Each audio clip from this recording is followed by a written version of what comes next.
चीन पाकिस्तान के हर मंसूबे पर पानी फेरने वाला भारत का वो गुप्त योद्धा जिसका नाम इतिहास ने भुला दिया। -40 डिग्री में बर्फ काट कर जिसने खींच दी थी भारत की लक्ष्मण रेखा, उसकी कहानी से क्यों कांपता है बीजिंग?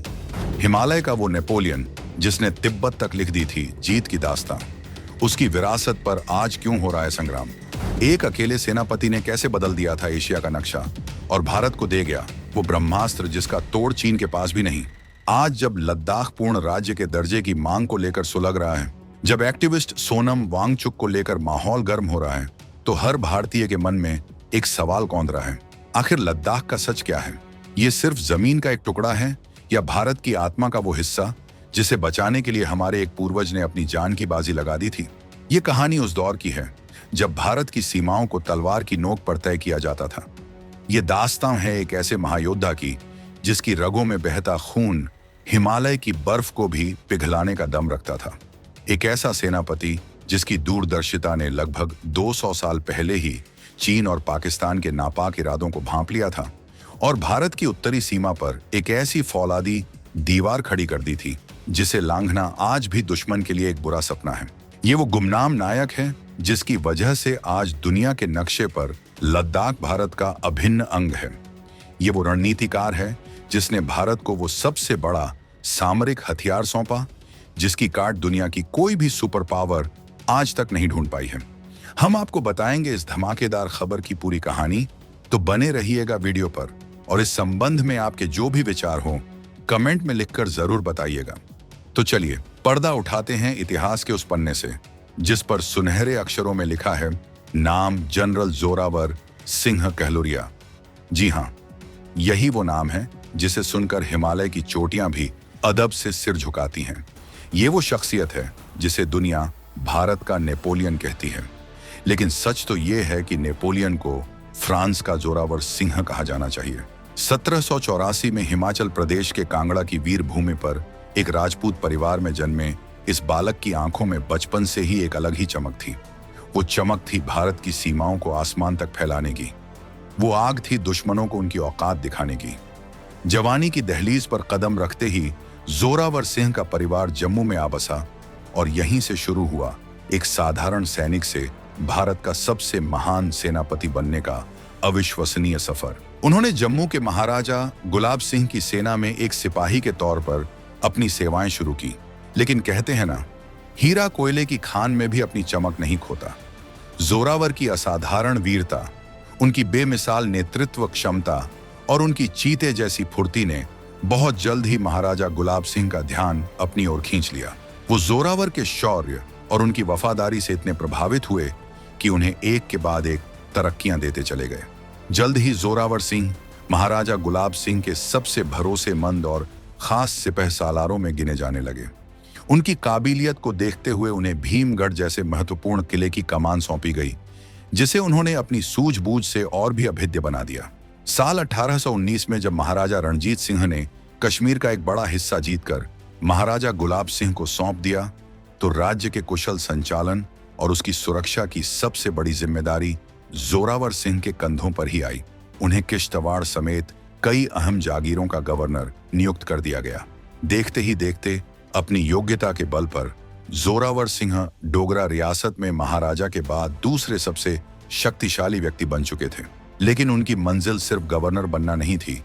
उनकी नजरें तो हिमालय के पार उन अछूती अनछुई बर्फीली चोटियों पर थीं जहां भारत का परचम लहराना बाकी था। अब कहानी उस मोड़ पर आती है जहां से भारत का नक्शा हमेशा के लिए बदलने वाला था। जोरावर सिंह जानते थे कि डोगरा रियासत को अगर सुरक्षित और शक्तिशाली बनाना है तो सीमाओं का विस्तार करना ही होगा। उनकी नजरें लद्दाख पर थीं। 1834 तक लद्दाख एक स्वतंत्र बौद्ध साम्राज्य हुआ करता था जो सामरिक और व्यापारिक दोनों ही नजरियों से बेहद महत्वपूर्ण था। तिब्बत से लेकर अफगानिस्तान तक का सारा व्यापार इसी रास्ते से होता था और यहाँ पैदा होने वाली पश्मीना ऊन की पूरी दुनिया में धूम थी। इसी बीच जोरावर सिंह को वो मौका मिला जिसका उन्हें बेसब्री से इंतजार था। लद्दाख के एक स्थानीय गवर्नर ने वहां के राजा ग्याल्पो के खिलाफ बगावत कर दी और मदद के लिए महाराजा गुलाब सिंह के पास पहुंचा। ये एक सुनहरा अवसर था। महाराजा गुलाब सिंह ने एक पल की भी देरी ना करते हुए अपने सबसे काबिल सेनापति जोरावर सिंह के नेतृत्व में 5,000 जांबाज सैनिकों की एक फौज लद्दाख की ओर रवाना कर दी। ये कोई आम सैन्य अभियान नहीं था, ये इतिहास की सबसे मुश्किल लड़ाइयों में से एक होने वाली थी। रास्ता दुर्गम था, पहाड़ बर्फ की सफेद चादर ओढ़े हुए थे और तापमान -40 डिग्री तक गिर चुका था, जहां इंसान का खून तक जम जाए। हवा में ऑक्सीजन की कमी और हर कदम पर मौत का खतरा। दुश्मन सिर्फ सामने नहीं था, बल्कि प्रकृति भी कदम कदम पर इम्तिहान ले रही थी। लेकिन जोरावर सिंह के इरादे हिमालय से भी ऊंचे और फौलाद से भी ज्यादा मजबूत थे। उन्होंने अपनी सेना का ऐसा कुशल नेतृत्व किया कि बर्फीले तूफान और कड़ाके की ठंड भी उनका रास्ता नहीं रोक सकी। भीषण युद्ध हुआ, लद्दाख की धरती डोगरा सैनिकों के जय घोष से गूंज उठी और आखिरकार जोरावर सिंह ने लद्दाख पर विजय प्राप्त कर उसे डोगरा साम्राज्य में शामिल कर लिया। हालांकि जैसे ही जोरावर सिंह अपनी सेना के साथ वापस लौटे, लद्दाख में फिर से विद्रोह की आग भड़क उठी। कुछ किलों पर विद्रोहियों ने दोबारा कब्जा कर लिया, लेकिन जोरावर सिंह हार मानने वालों में से नहीं थे। वो दोगुनी ताकत और नए जोश के साथ वापस लौटे और इस बार उन्होंने विद्रोह को हमेशा हमेशा के लिए कुचल कर लद्दाख का पूर्ण विलय जम्मू में करा दिया। ये सिर्फ एक जमीन की जीत नहीं थी, ये भारत के मस्तक पर सजा वो कोहिनूर था जिसने आने वाली सदियों के लिए भारत की उत्तरी सीमा को सुरक्षित कर दिया था। लद्दाख की जीत ने जोरावर सिंह खलूरिया की विजय गाथा का सिर्फ पहला अध्याय लिखा था। उनकी तलवार की प्यास अभी बुझी नहीं थी, उनकी नजरें अब और आगे थीं। लद्दाख को अपनी ढाल बनाने के बाद जोरावर सिंह ने अपने विजय अभियान को आगे बढ़ाया और बाल्टिस्तान और स्कार्डू की तरफ कूच कर दिया। ये इलाके भी अपनी भौगोलिक स्थिति के कारण बेहद अहम थे। एक के बाद एक जोरावर सिंह ने इन इलाकों को भी फतह कर डोगरा साम्राज्य की सीमाओं का विस्तार कर दिया। उनकी तलवार जहां भी जाती, जीत उनके कदम चूमती। उनका नाम ही दुश्मन सेनाओं में खौफ पैदा करने के लिए काफी था। उन्होंने हिमालय के उन इलाकों में भारतीय परचम लहराया जहां पहुंचने की किसी ने कल्पना भी नहीं की थी। लेकिन एक सच्चा योद्धा कभी अपनी जीतों से संतुष्ट नहीं होता, वो हमेशा नए शिखर की तलाश में रहता है। तमाम विजय अभियानों के बाद 1841 में जोरावर सिंह ने अपने जीवन का सबसे महत्वाकांक्षी और सबसे खतरनाक अभियान शुरू किया, तिब्बत पर आक्रमण। ये एक ऐसा फैसला था जिसने दुनिया की सबसे बड़ी ताकतों को भी हैरान कर दिया। अपनी छोटी सी सेना के साथ उन्होंने तिब्बत की विशाल और शक्तिशाली सेना को चुनौती दे डाली। ये उनके जीवन का अंतिम युद्ध साबित हुआ। मौसम बेहद खराब था और दुश्मन की सेना संख्या में कई गुना ज्यादा। एक भयंकर युद्ध छिड़ा। जोरावर सिंह अपनी पूरी ताकत से लड़े, लेकिन दुश्मन उन पर भारी पड़ रहा था। 12 दिसंबर 1841 का वो दिन जब युद्ध के दौरान दुश्मन की एक गोली उनके कंधे में आ लगी। वो बुरी तरह घायल हो गए, लेकिन पीछे नहीं हटे। अपनी आखिरी सांस तक वो लड़ते रहे। अंत में जब वो घोड़े से गिर पड़े तो तिब्बती सेना के एक कमांडर ने उन पर भाले से अंतिम वार कर दिया और भारत माता का ये वीर सपूत हिमालय की गोद में हमेशा के लिए सो गया। उन्होंने वीर गति प्राप्त की, लेकिन मरने से पहले वो भारत को एक ऐसी विरासत सौंप गए जो आज भी हमारी सबसे बड़ी ताकत है। उनकी शहादत ने उन्हें अमर बना दिया और उनकी वीरता की कहानियां आज भी लद्दाख की हवाओं में गूंजती हैं। अब सवाल उठता है कि जनरल जोरावर सिंह को आज लगभग 200 साल बाद याद करना क्यों जरूरी है।